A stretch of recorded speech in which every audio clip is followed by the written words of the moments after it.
Você já ouviu falar de Simão Cirineu ou Simão de Cirene? Provavelmente não, mas eu tenho quase certeza que você vai saber quem ele é assim que eu te disser o que ele fez.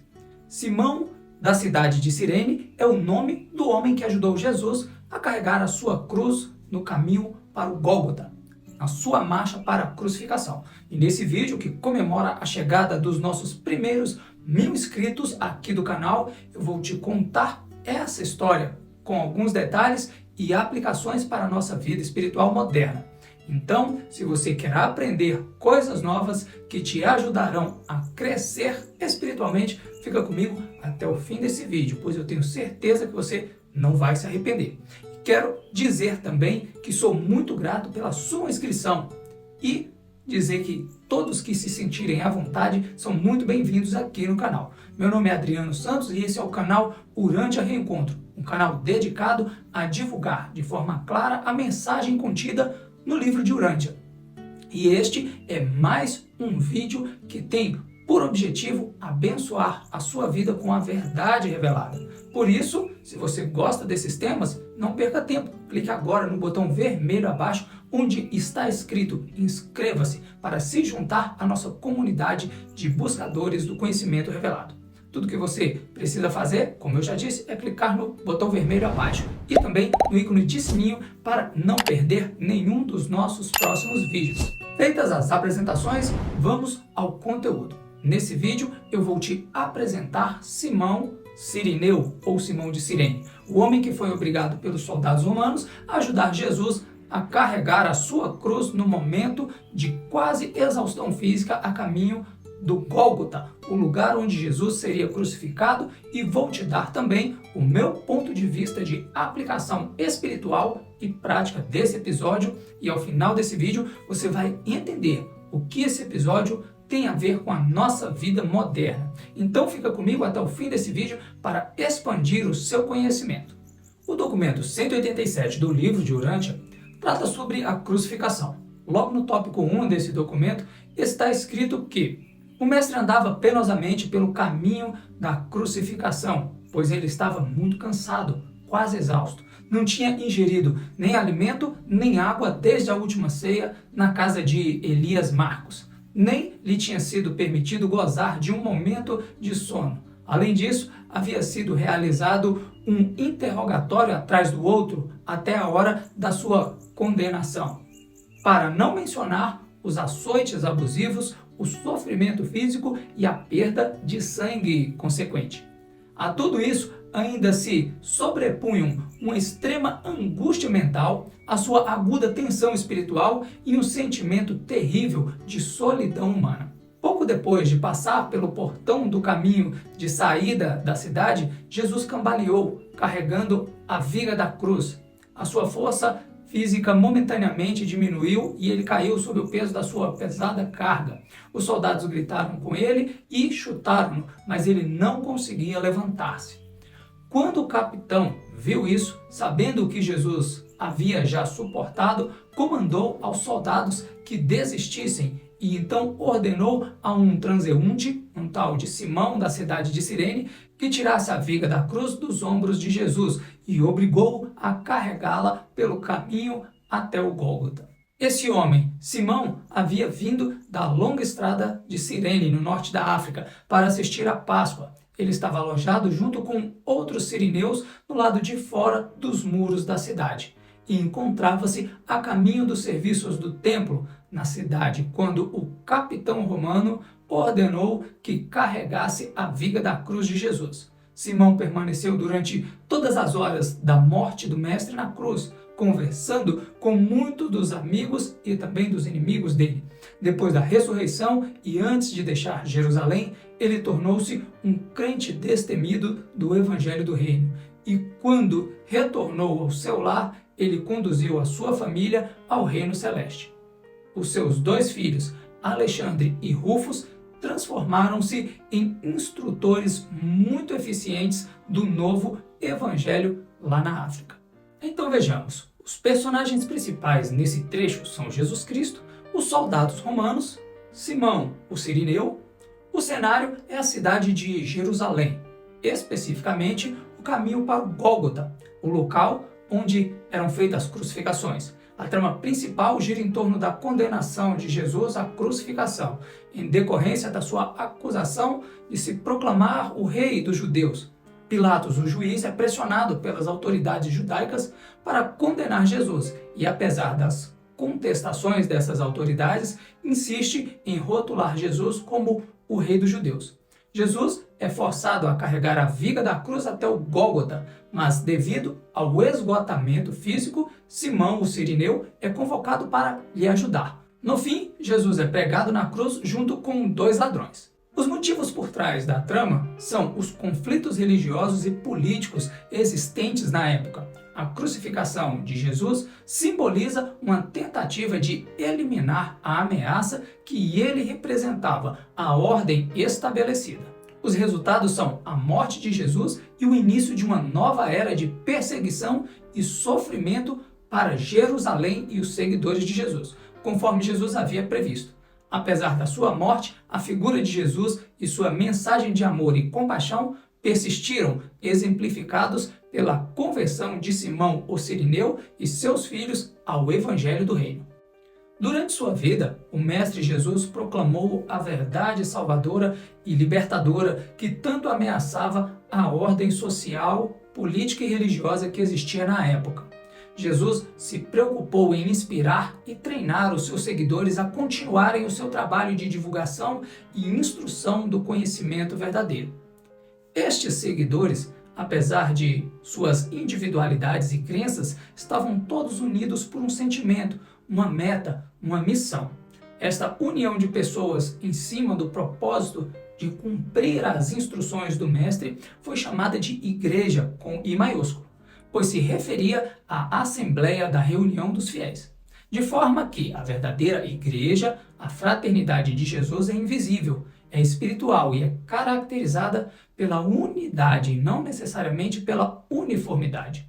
A uniformidade seria uma marca para o mundo físico de natureza mecanicista. A unidade espiritual é fruto da união de fé com o Jesus vivo.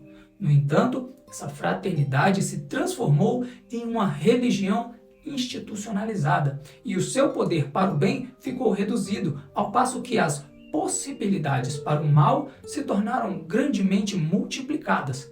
O livro diz que os perigos da religião formalizada são a fixação das crenças e a cristalização dos sentimentos, a acumulação de direitos e interesses adquiridos com o crescimento da secularização, a tendência para a padronização e a fossilização da verdade, o desvio da religião para o serviço da igreja em vez do serviço a Deus, a inclinação dos líderes para tornarem-se administradores em vez de ministradores, a tendência a formar seitas e divisões competitivas, o estabelecimento de uma autoridade eclesiástica opressiva, a afirmação da atitude aristocrática tipo povo escolhido, o estímulo ao surgimento de ideias falsas e exageradas sobre o sagrado, a transformação da religião em algo rotineiro e a petrificação da adoração, a tendência a venerar o passado e ignorar as solicitações do presente, o fracasso em fazer interpretações atuais da religião,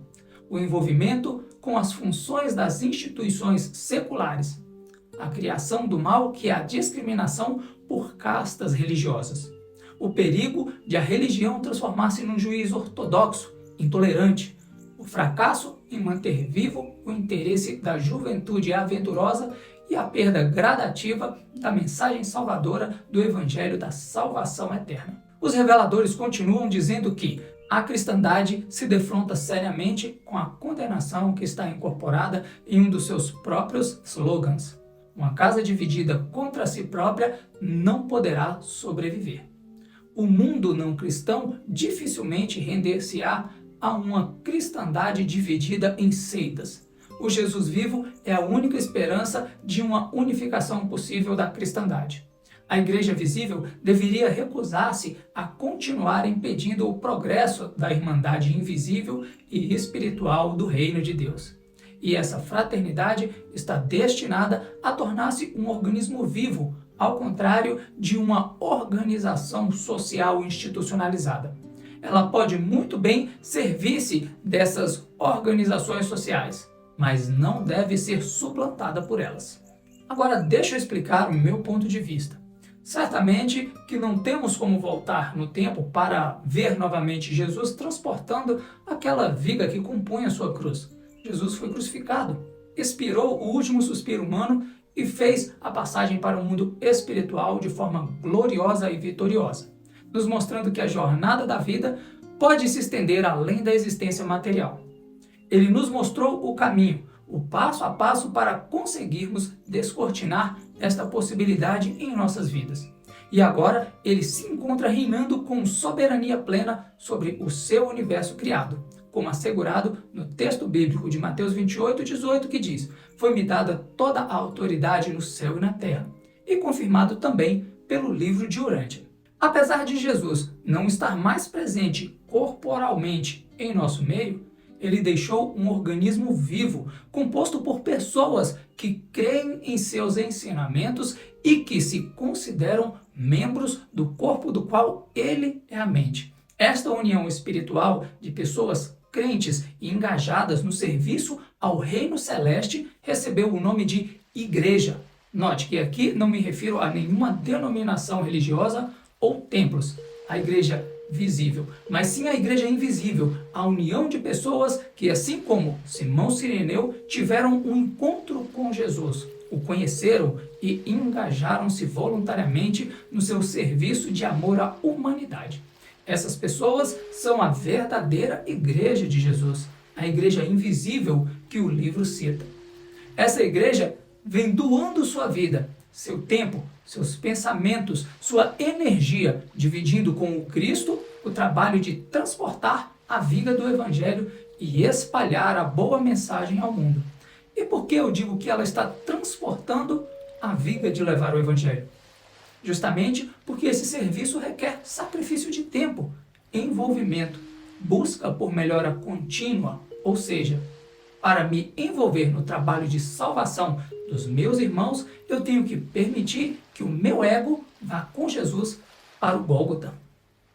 Veja o que a Bíblia diz em Mateus 28:19 e 20. "Portanto, vão e façam discípulos de todas as nações, batizando-os em nome do Pai, e do Filho e do Espírito Santo, ensinando-os a obedecer a tudo o que eu lhes ordenei, e estarei sempre com vocês até o fim dos tempos." Agora, veja o que o livro de Urântia diz. A religião necessita de novos líderes, de homens e mulheres espirituais que ousarão depender apenas de Jesus e dos seus ensinamentos incomparáveis. Se o cristianismo persistir em negligenciar a sua missão espiritual e continuar a ocupar-se de problemas sociais e materiais, o renascimento espiritual deve esperar a vinda desses novos instrutores da religião de Jesus, que irão devotar-se exclusivamente à regeneração espiritual dos homens. Então, essas almas nascidas do Espírito irão rapidamente preencher os quesitos de liderança e de inspiração para a reorganização social, moral, econômica e política do mundo. A Idade Moderna recusar-se-á a aceitar uma religião que seja inconsistente com os fatos e fora de harmonia com as suas concepções mais elevadas da verdade, da beleza e da bondade. É chegada a hora de uma redescoberta dos fundamentos verdadeiros e originais do cristianismo atual, distorcido por concessões, a vida verdadeira e os ensinamentos de Jesus. O homem primitivo viveu uma vida de servidão supersticiosa ao medo religioso. O homem moderno, civilizado, tem pavor do pensamento de cair no domínio de fortes convicções religiosas. O homem pensante tem sempre temido estar aprisionado a uma religião. Quando uma religião forte e atuante ameaça dominá-lo, ele invariavelmente tenta racionalizá-la, tradicionalizá-la e institucionalizá-la, esperando com isso ter o controle dela. Com esse procedimento, até mesmo a religião revelada torna-se feita pelo homem e dominada pelo homem. As mulheres e os homens modernos de inteligência fogem da religião de Jesus, por causa do medo que tem do que ela fará a eles e com eles. E todos esses medos são bem fundados. A religião de Jesus de fato domina e transforma os seus crentes, exigindo que os homens dediquem as suas vidas a buscar um conhecimento do que é a vontade do Pai no céu, exigindo que as energias da vida sejam consagradas ao serviço altruísta da irmandade dos homens. Os homens e as mulheres egoístas simplesmente não pagarão esse preço, nem mesmo pelo maior tesouro espiritual jamais oferecido ao homem mortal.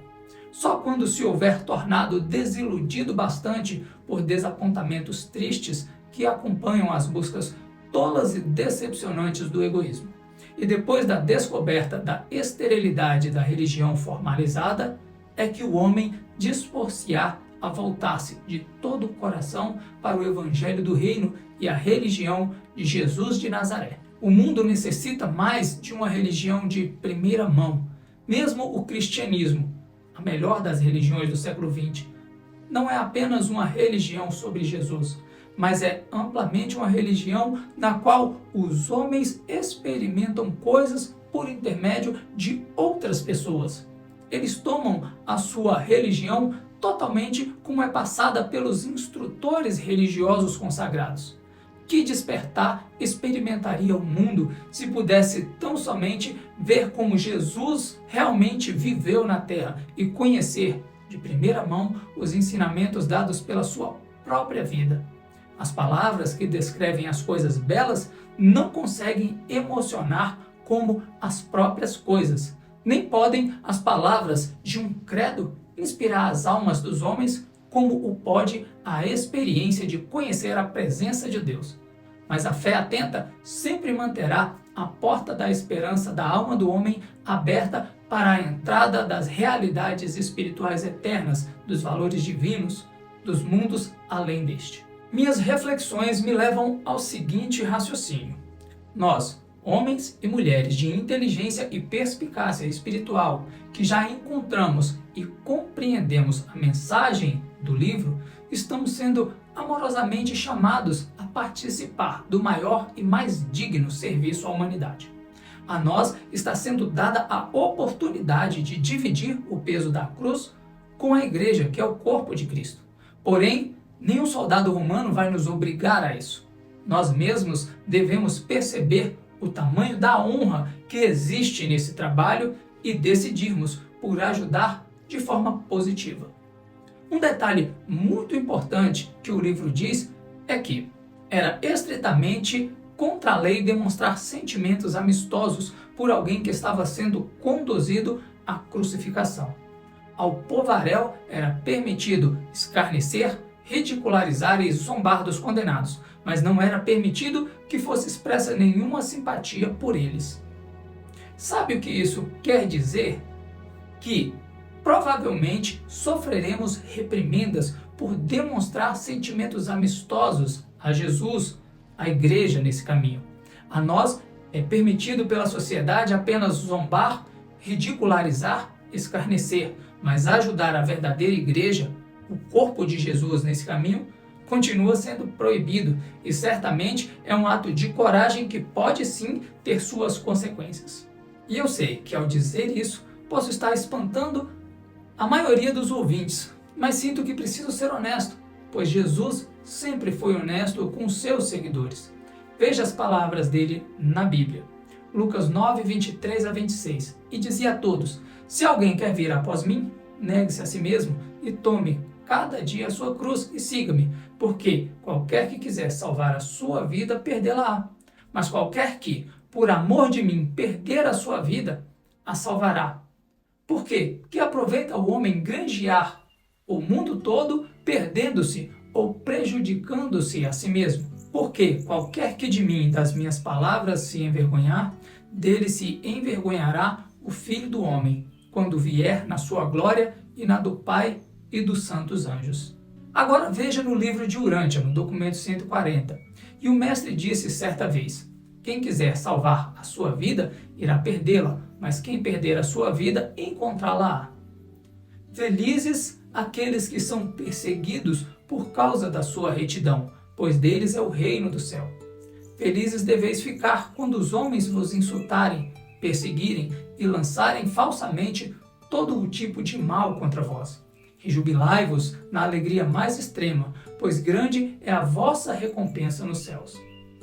E assim, frequentemente, a perseguição vem depois da paz, e os jovens e os adultos corajosos nunca fogem da dificuldade ou do perigo. Nenhum amor é maior do que aquele que dá a sua vida pelos seus amigos. E um amor paterno pode livremente fazer todas essas coisas, coisas que o amor fraterno dificilmente consegue abranger. E o progresso tem sido sempre a colheita final da perseguição. Os tempos amadureceram o suficiente a ponto de se poder constatar a ressurreição simbólica do Jesus humano saindo do seu túmulo dentre as tradições teológicas e os dogmas religiosos de 19 séculos. Jesus de Nazaré não deve mais ser sacrificado nem mesmo ao conceito esplêndido do Cristo glorificado. Que serviço transcendente seria prestado se por intermédio dessa revelação o Filho do Homem fosse retirado do túmulo da teologia tradicional para ser apresentado como Jesus vivo à igreja que leva o seu nome e para todas as outras religiões. Seguramente, a Irmandade Cristã de crentes não hesitaria em fazer os ajustes de fé e de práticas de vida que a capacitassem a poder seguir o Mestre na demonstração da sua vida verdadeira de devoção religiosa, a fazer a vontade do seu Pai e a consagração ao serviço desinteressado dos homens. Será que aqueles que chamam a si de cristãos professos temem criar uma irmandade autossuficiente e de respeitabilidade social não consagrada? Será que temem o desajuste econômico egoísta?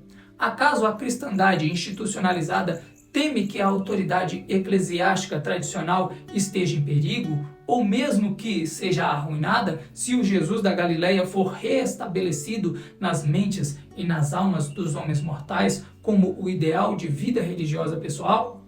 Em verdade, os reajustes sociais, as transformações econômicas, o rejuvenescimento moral e as revisões religiosas da civilização cristã seriam drásticas e revolucionárias se a religião viva de Jesus pudesse subitamente suplantar a religião teológica sobre Jesus. Seguir Jesus significa compartilhar pessoalmente a fé religiosa dele e entrar no espírito da vida do Mestre, consagrada ao serviço desinteressado dos homens. Uma das coisas mais importantes na vida humana é encontrar aquilo em que Jesus acreditava, é descobrir seus ideais e lutar para a realização do seu propósito elevado de vida. Todo conhecimento humano, o que é de maior valor, é poder conhecer a vida religiosa de Jesus e como ele viveu-a. Concluo este vídeo de hoje dizendo que estamos diante de um grande caminho de revelação e luta pela verdade, e o corpo de Jesus está caminhando por ele. Porém, ele está quase sem forças.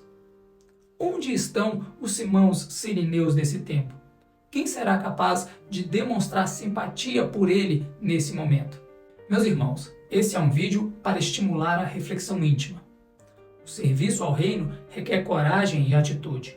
O evangelho do reino deve ser pregado a todos os homens, judeus e gentios, gregos e romanos, ricos e pobres, livres e escravos, e igualmente aos jovens e velhos, aos homens e às mulheres.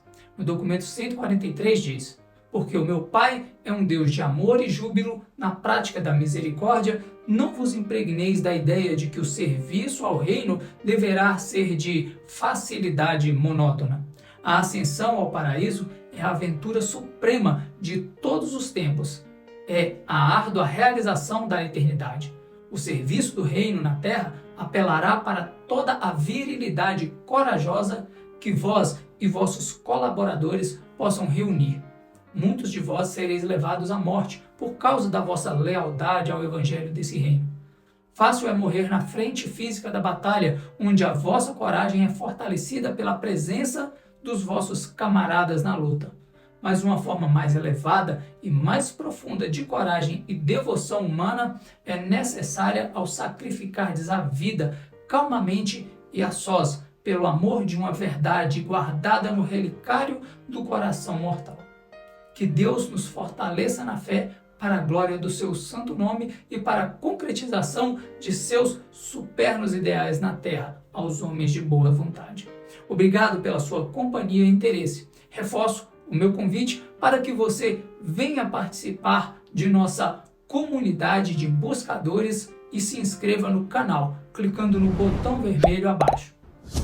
Também reforço o convite para você curtir e compartilhar esse vídeo com seus amigos e deixar nos comentários suas dúvidas, opiniões ou simplesmente a cidade de onde está nos assistindo.